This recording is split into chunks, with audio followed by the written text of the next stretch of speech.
একদিন বিশ্ব নবী মসজিদে নববীর বারান্দায় বসা ছিলেন। এমন সময় নবীর একজন সাহাবী আব্দুল্লাহ আনসারী নবীজির কাছে এসে কেঁদে কেঁদে বললেন, ইয়া রাসূলুল্লাহ, আমার ছোট্ট ছেলেটি ইহুদির বাড়ির খেজুর গাছ থেকে প্রতিদিন খেজুর টুকাইয়া টুকাইয়া খাইতো। আজকে আমার ছেলেটিকে ইহুদি খেজুর গাছের সাথে বেঁধে রেখেছে এবং অনেক মারধর করেছে। আল্লাহর নবী গো, আপনি এখন বলে দেন আমি এখন কি করব?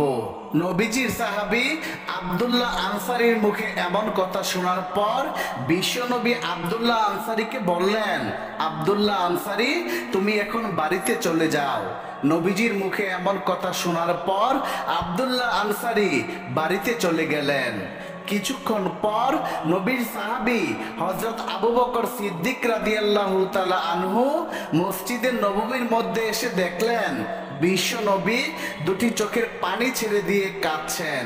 আবু বকর সিদ্দিক রাদিয়াল্লাহু তাআলা আনহু তখন নবীজিকে বলতে লাগলেন, ইয়া রাসূলুল্লাহ, আপনার চোখে কেন পানি? কে আপনার মনে কষ্ট দিয়েছে? আমি আবু বকরকে বলুন।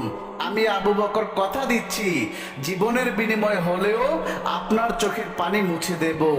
বিশ্ব নবী কোনো কথা বললেন না।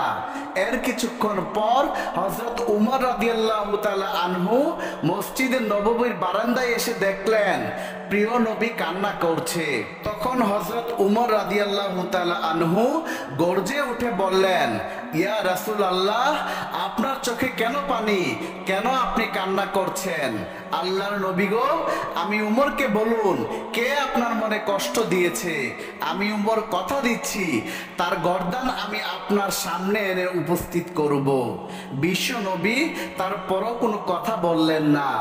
এর কিছুক্ষণ পর হযরত আলী রাদিয়াল্লাহু তাআলা আনহু মসজিদের নববীর মধ্যে এসে দেখলেন বিশ্ব নবী কান্না করছেন। তখন আলী রাদিয়াল্লাহু তাআলা আনহু নবীজিকে উদ্দেশ্য করে বলতে লাগলেন, ইয়া রাসূলুল্লাহ, আপনি কেন কান্না করছেন? কেন আপনার চোখে পানি? আল্লাহর নবী গো, কে আপনার মনে কষ্ট দিয়েছে? আমি আলীকে একবার বলুন। আমি আলী এই মুহূর্তে তাকে আমি নিশ্চিহ্ন করে দেব, আপনার চোখের পানি মুছে দেব। বিশ্ব নবী তারপরও কোনো কথা বললেন না। এর কিছুক্ষণ পর দেখা যায় হযরত উসমান গনি রাদিয়াল্লাহু তাআলা আনহু মসজিদের নববীর মধ্যে আসলেন এবং নবীজির চোখে পানি দেখে উসমান গনি নবীজিকে বললেন, ইয়া রাসূলুল্লাহ, আপনার চোখে পানি আমি উসমান কিছুতেই সহ্য করতে পারছি না। আল্লাহর নবী গো, আমাকে আপনি বলুন কেন আপনার চোখে পানি? আমি উসমান কথা দিচ্ছি, জীবনের বিনিময় হলেও আপনার চোখের পানি মুছে দেব। এবার বিশ্ব নবী উসমান গনির দিকে তাকিয়ে বললেন, উসমান গনি রে, আমি এতক্ষণ তোর জন্যই অপেক্ষা করছিলাম। এরে উসমান,